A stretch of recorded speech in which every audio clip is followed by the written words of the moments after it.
27 Oktober 1962 bisa dikatakan sebagai hari yang paling penting dalam sejarah umat manusia yang tidak banyak diketahui orang. Hari itu adalah hari di mana peradaban manusia paling mendekati kemusnahan total. Kalau saja rangkaian peristiwa yang terjadi di masa-masa itu sedikit saja berbeda, atau satu orang saja yang terlibat peristiwa itu mengambil keputusan yang berbeda, maka besar kemungkinan kamu tidak akan menonton video YouTube sekarang.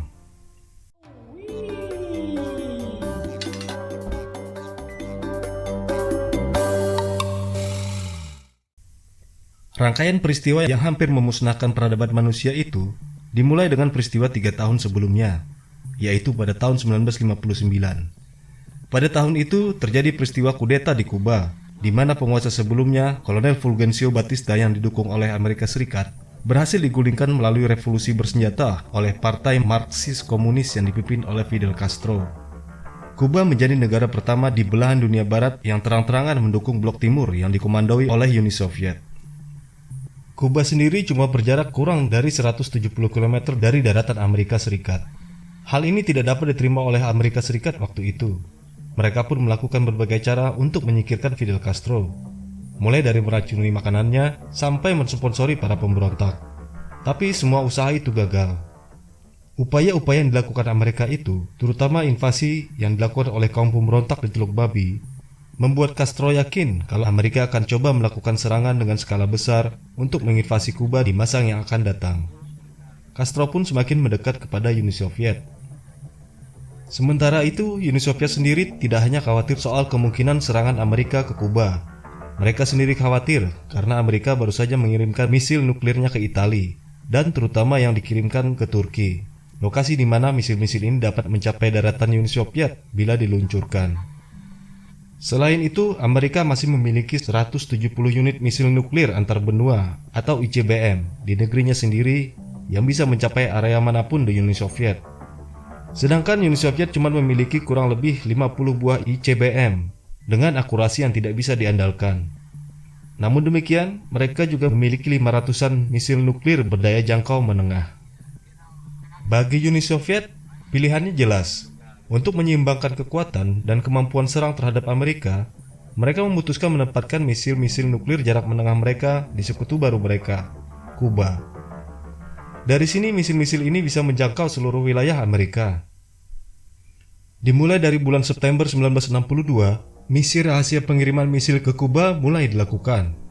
Dengan ini dimulai pula perjudian besar paling berbahaya bagi umat manusia yang pernah dimainkan, di mana nasib masa depan dunia dipertaruhkan. Foto bukti keberadaan misil-misil Uni Soviet di Kuba pertama kali didapat pesawat mata-mata Amerika Serikat di tanggal 14 Oktober. Presiden Amerika Serikat John F. Kennedy diberitahu pada tanggal 16 Oktober. Ketika melakukan rapat untuk membahas respon Amerika terhadap hal ini, mereka mempertimbangkan beberapa pilihan, yaitu tidak melakukan apapun, menggunakan diplomasi agar Uni Soviet menarik misil-misil mereka, mengancam Castro dengan invasi, memblokade Kuba untuk mencegah lebih banyak misil yang masuk, melakukan serangan udara ke lokasi-lokasi keberadaan misil di Kuba, atau menginvasi Kuba dengan kekuatan penuh dan menghancurkan lokasi-lokasi misil sekaligus menggulingkan pemerintahan Fidel Castro.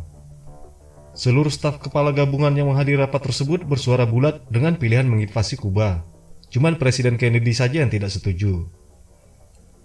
Di lain pihak, tanpa sepengetahuan mereka, Castro sangat yakin Amerika akan menginvasi Kuba, dan dia mendesak agar Soviet melakukan serangan lebih dulu ke tanah Amerika. Namun, sama seperti Presiden Amerika, pemimpin Uni Soviet Nikita Khrushchev juga ragu. Kalau saja salah satu dari mereka gampang ditekan oleh rekan mereka, maka jalan ceritanya akan berbeda. Namun, tidak satupun baik Kennedy maupun Khrushchev yang patah dalam tekanan, meskipun keduanya siap untuk berperang. Tanggal 22 Oktober 1962, Kennedy memerintahkan untuk memblokade Kuba, menghentikan semua kapal yang dicurigai membawa senjata. Khrushchev merespon hal ini dengan menyatakan bahwa Uni Soviet tidak akan memperdulikan blokade yang dilakukan Amerika. Di hari itulah untuk pertama kalinya dalam sejarah Amerika, sistem peringatan nuklir dinaikkan ke DEFCON 2. Tinggal satu langkah untuk menuju perang nuklir. Di masa itu juga untuk pertama kalinya, pesawat-pesawat pembom Amerika disiagakan 24 jam dan siap menjatuhkan bom nuklir di atas wilayah Uni Soviet dalam waktu 15 menit setelah diperintahkan. 145 mesin nuklir juga disiagakan, beberapa diarahkan ke Kuba. 3 hari kemudian, 25 Oktober 1962, beberapa kapal Uni Soviet berhasil lolos melewati blokade Amerika. Keesokan harinya, Amerika bersiap-siap untuk kemungkinan menginvasi Kuba. Sementara itu di waktu yang sama, Castro terus mengirimkan telegram ke Uni Soviet, mendesak agar Uni Soviet melakukan serangan lebih dulu ke Amerika. Dengan semua perkembangan ini, keadaan menjadi sangat genting dan menegangkan. Namun, ketegangan benar-benar mencapai puncaknya keesokan harinya di tanggal 27 Oktober 1962, hari yang bisa menentukan wajah dunia yang kita kenal. Hari itu Angkatan Laut Amerika berhasil mendeteksi adanya sebuah kapal selam Uni Soviet yang berusaha melewati blokade. Amerika pun mengerahkan 11 kapal penghancur dan sebuah kapal induk untuk mengejarnya. Kapal selam itu pun menyelam lebih dalam. Dalam usaha untuk membuat kapal selam itu muncul ke permukaan, salah satu kapal penghancur Amerika menjatuhkan bom-bom peledak bawah laut yang biasanya dipakai untuk latihan di atas kapal selam itu. Tentu saja bom-bom itu tidak dapat menghancurkan kapal selam karena mereka hanya bom latihan yang berdaya ledak kecil. Persoalannya, kru kapal selam Soviet tidak mengetahui hal itu. Mereka mengira bom-bom itu adalah bom asli. Dan parahnya lagi, mereka sudah putus kontak dengan markas beberapa hari sebelumnya, sehingga mereka cuma bisa menduga-duga apa yang sedang terjadi. Tak heran sebagian besar mereka menduga perang sudah pecah di permukaan. Kapal selam ini dipersenjatai dengan torpedo berhulu ledak nuklir berkekuatan 5 kiloton. Namun, untuk menembakkannya, harus mendapatkan persetujuan bulat dari ketiga perwira yang bertugas di dalam kapal selam. 2 orang perwira telah memilih agar torpedo ditembakkan, tapi perwira ketiga yang bernama Vasily Arkhipov menjadi satu-satunya perwira yang tidak menyetujuinya. Sempat terjadi adu argumen di antara mereka, namun Vasily tetap pada pendiriannya, sehingga torpedo nuklir urung ditembakkan. Akhirnya mereka mengalah dan menjauh dari zona blokade. Mereka pun kembali ke Uni Soviet. Vasily Arkhipov adalah komandan seluruh armada kapal selam Uni Soviet, dan dia memilih kapal selam B-59 ini sebagai kapal komandonya. Normalnya, untuk meluncurkan torpedo nuklir, hanya diperlukan otorisasi dari 2 perwira tertinggi di kapal selam, yaitu sang kapten dan perwira politik. Andai saja Vasily tidak menaiki kapal selam ini, maka 2 perwira yang lain yang memang memilih opsi menembak, pasti akan menembakkan senjata nuklir tersebut. Kehadiran Vasily di dalam kapal ini membuat persetujuannya juga diperlukan. Kalau saja peristiwa-peristiwa di masa itu terjadi dengan berbeda, baik karena Vasily mengambil keputusan yang berbeda karena tekanan dari koleganya, ataupun karena dia tidak memilih kapal selam itu, maka kamu dan saya barangkali tidak ada sekarang. Kekuatan torpedo yang mereka bawa waktu itu kurang lebih sepertiga dari bom Hiroshima.